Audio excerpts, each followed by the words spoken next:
बेटा, उम्मी, अब्बू अपना मोबाइल क्यों नहीं देते?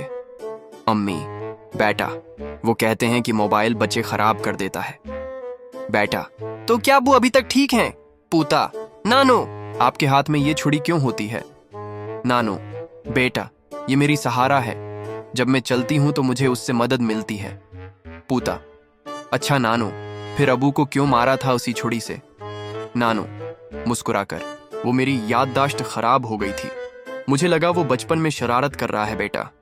अम्मी, ये दुआ मैं लिखा है, या अल्लाह हमें सीधा रास्ता दिखा।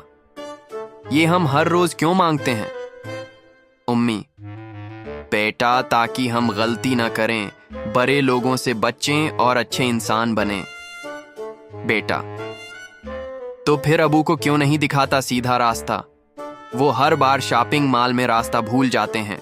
अम्मी हंसते हुए, बेटा, अल्लाह तो सीधा रास्ता दिखाता है, लेकिन तुम्हारे अबू जीपीएस के बगैर चल नहीं सकते।